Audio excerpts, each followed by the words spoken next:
noite a todos. Sejam mais uma vez muito bem-vindos ao nosso canal Luz, Lei Divina Ser Luz. Vamos aí dar continuidade então ao nosso plantão de dúvidas sobre Umbanda e Espiritismo. Então vamos às questões enviadas pelos médiuns da casa. De vez em quando ocorre de eu acordar com alguém me chamando, geralmente por uma voz conhecida, às vezes mãe, irmão, até mesmo companheiro, e às vezes uma voz masculina. Mas quando eu vejo, não é ninguém. O que seria isso? Aí o médium coloca assim: estudando um pouco, eu vi que poderia ser uma forma de nosso espírito amigo, às vezes um mentor, um guardião, nos chamar de volta ao corpo para acordarmos. Está correto? Gente, assim, isso é uma experiência muito pessoal, muito subjetivo, né? A gente não pode falar da questão pessoal. Tipo assim, padrinho, quando acontece isso comigo, o que é? Porque pode ser fantasia? Pode. Pode ser imaginação? Pode. Pode ser uma ilusão? Pode. Que nem ilusão de ótica. Você acha que viu um vulto, mas foi uma sombra no olho? Você acha que ouviu alguma coisa, mas foi um barulho que pareceu uma voz? Pode essas coisas. Mas há a possibilidade disso acontecer realmente? Sim. Sim. Então como é que eu sei, padrinho? Desenvolvimento e educação mediúnica. E ainda assim, vai haver momentos que a gente não vai ter como ter certeza absoluta. Aí a gente vai analisar com muita racionalidade até onde aquilo ali pode ser verdade ou até onde aquilo ali não tem como ser verdade. E assim, eu lembro vocês que em alguns... Na literatura espírita, a gente lê algumas vezes que em muitos momentos, às vezes um espírito guardião familiar nosso, ele quer nos chamar a atenção para alguma coisa e ele utiliza uma imagem de um pai, de alguém que a gente admira, ou alguma coisa assim, ou o tom da voz, ou o timbre da voz, para conseguir nos chamar a atenção. Entende? Porque o propósito é muito maior do que simplesmente a imagem, mas é preciso chamar a atenção. Então isso é possível de acontecer. Agora não tem como a gente falar se isso foi assim e o que é, e o para que é. Então por isso aí cada um tem que refletir, analisar, ver se não está... fantasiando, ver se tem um propósito, porque espírito nenhum de luz fica à toa aparecendo, nem chamando, nem falando com ninguém, se não tiver um propósito real.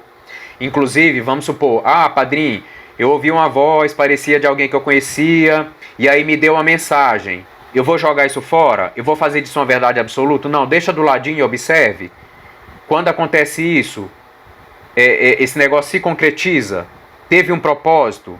Ou não? Então, assim, a espiritualidade de luz, gente, não faz nada à toa só por fazer. Tudo tem um propósito, tá? Então, vai se analisando. É que nem a questão de premonição. Padrinho, como é que eu sei se eu estou tendo premonição, se é real? Se elas se realizarem. Agora, premonição, aquela premonição que você só fala quando está acontecendo, aí não vale.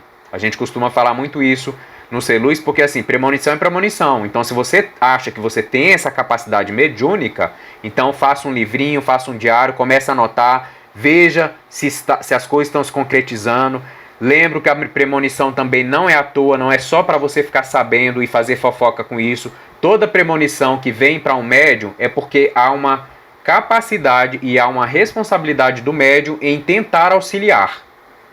Entende? Ou para resolver a situação, caso seja uma situação ruim para que ela não aconteça, ou então pelo menos minorar o problema que aquela questão poderia causar. Então assim, gente, quando nós somos permitidos pela espiritualidade superior a ter uma premonição sobre algo, é porque a gente tem algo para fazer, para amenizar, para apaziguar ou até para não deixar aquilo acontecer, tá? Agora, de forma correta, sem causar traumas, sem causar alvoroços, sem querer aparecer, ou seja, sem vaidade.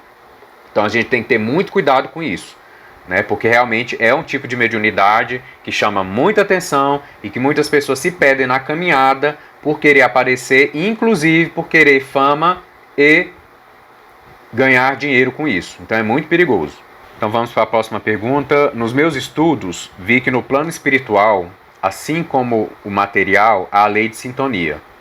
Sendo assim, muitos espíritos desencarnados não percebem o plano espiritual por ainda estarem muito apegados à carne, fazendo assim com que a vibração deles fique mais baixa, e nisso a espiritualidade superior tem mais dificuldade de alcançá-los devido à frequência não ser a mesma.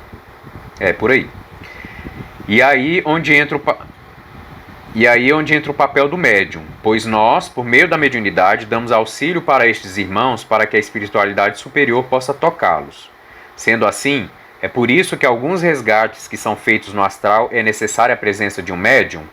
É por isso também que normalmente são os Exus que guardam esses tipos de trabalho de resgate. Eu não diria que há uma dependência direta da espiritualidade para com o médium para trabalho no mundo espiritual.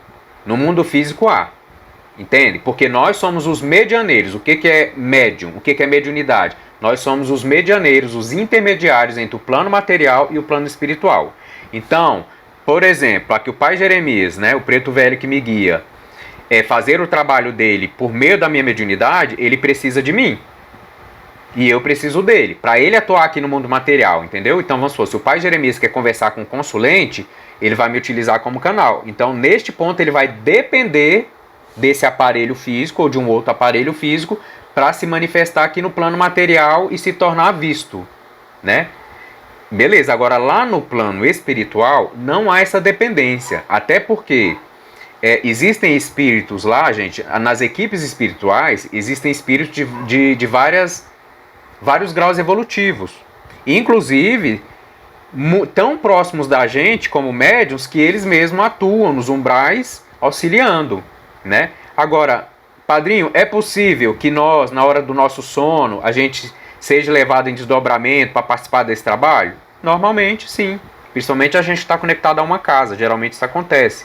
Mas não por uma dependência, mas por uma concussão, mais por uma participação, porque vai ser bom para a gente, vai ser um aprendizado, a gente está à disposição, né, da caridade, do bem servir, e também a gente vai fazer parte dessas equipes. Não vai deixar de ser uma equipe trabalhando entre encarnado e desencarnado, né? Não há diferença lá no plano espiritual.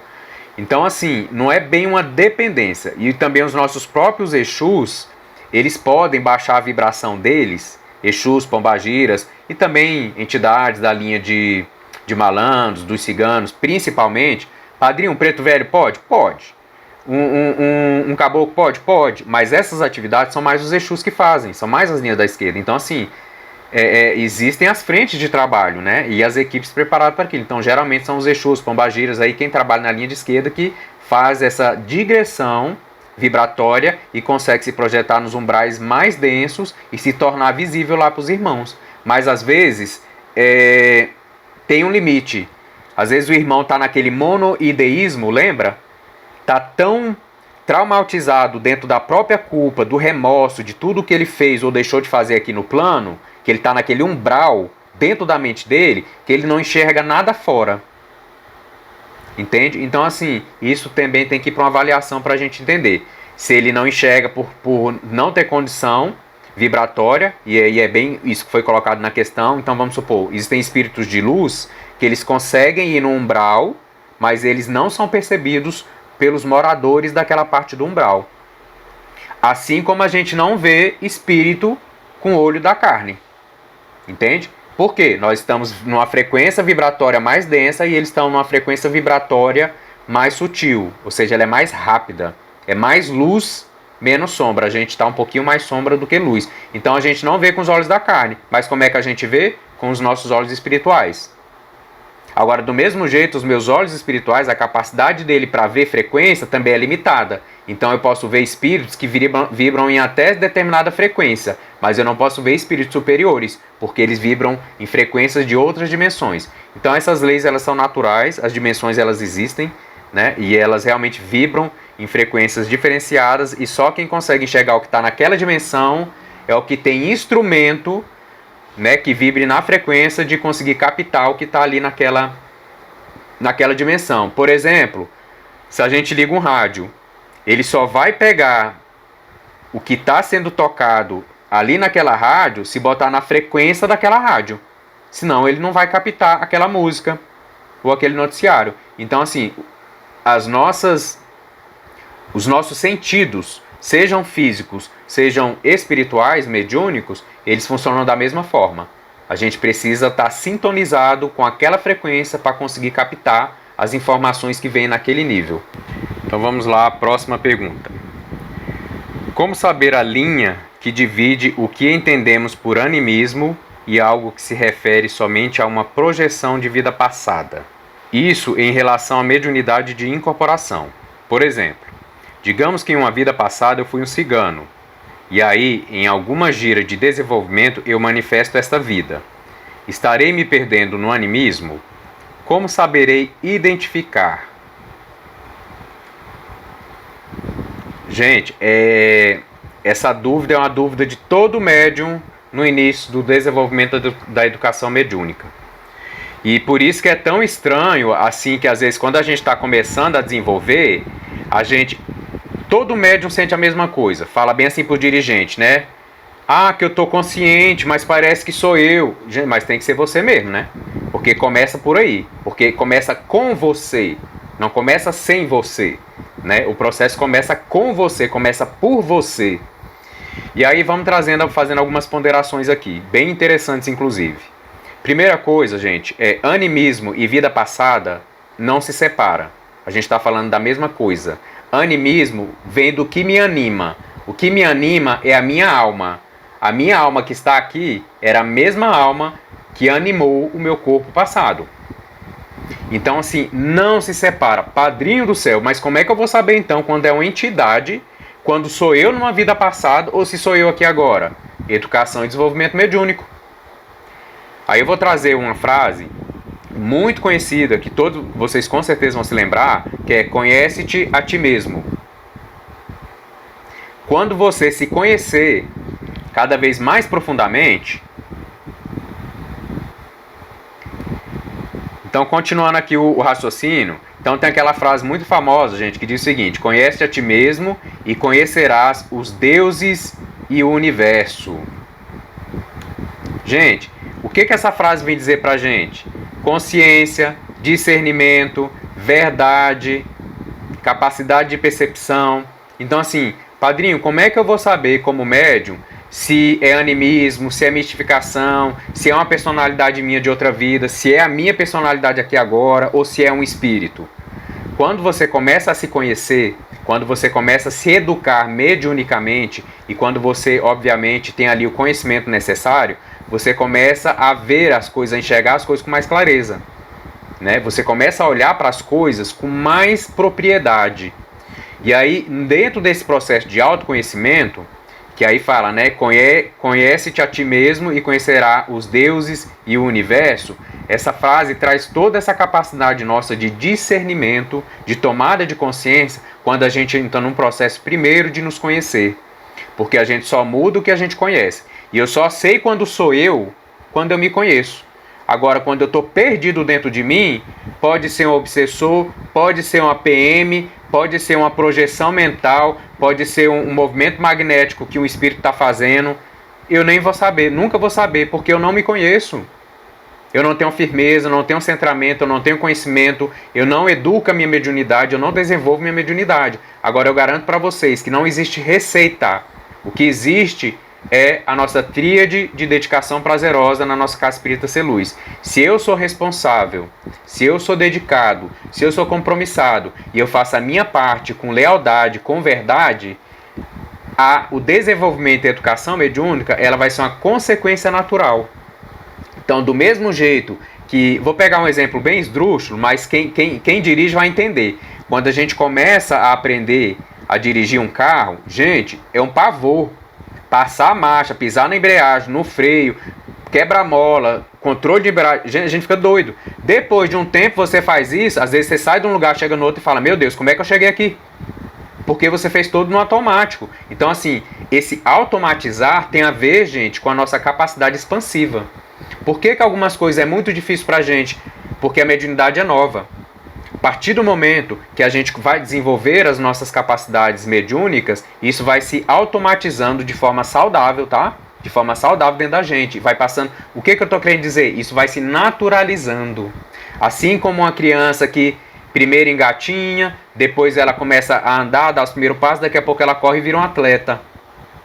Daqui a pouco ela está no mundo espiritual volitando, né? Flutuando. Então, assim, tudo tende a se naturalizar quando a gente faz... quando a gente exercita e da forma correta. Então, assim, não se separa, tá? Essa questão do animismo, projeção de vida passada com o médio de hoje, porque é a alma, é o que anima. E aí, dando continuidade aqui, só trazer uma curiosidade para vocês. Quando a gente fala essa frase, conhece a ti mesmo, eu tive a curiosidade de buscar, de relembrar algumas coisas que eu já estudei sobre ela lá passado. E aí eu relembrei, eu rememorei aqui fazendo pesquisa, obviamente, que não estava na minha cabeça. Ela ficava escrita na entrada do oráculo de Delfos. Até anotei aqui. E o que era o oráculo de Delfos? Era um local na Grécia onde ficavam os grandes sacerdotes e as grandes sacerdotisas, que era quem conseguia enxergar o que está além, o mundo sutil, o mundo espiritual. E por que eu digo isso, gente? Que essa frase estava lá escrita exatamente para nos levar a esse processo do divino em nós, do imaterial em nós, de todas as potencialidades e todos os atributos do nosso espírito, que são inimagináveis quando a gente tenta medi-los pela matéria, pelos nossos órgãos sensoriais materiais. Então a gente deixa de ver muito. Então esse conhece-te a ti mesmo, ele estava escrito ali na entrada ali do oráculo de Delfos, exatamente porque é uma grande chave para que você possa conhecer os deuses e o universo, conhecendo a si próprio. Por quê? Vós sois deuses, vós sois divinos, então tudo está em ti, né? Todas as respostas. Então por isso olhar para dentro, por isso me conhecer. A partir do momento que eu me conheço, eu gero o discernimento, e quando um espírito se aproximar, eu vou saber que é um espírito. Quando eu tiver uma relembrança, uma manifestação de uma personalidade de uma vida passada, eu vou conseguir conectar, me lembrar, isso foi algum registro de vida passada. Isso a gente só tem por meio realmente do desenvolvimento da educação mediúnica. Não existe outra forma. Muito estudo, muita prática, com responsabilidade, com compromisso e dedicação prazerosa, acima de tudo.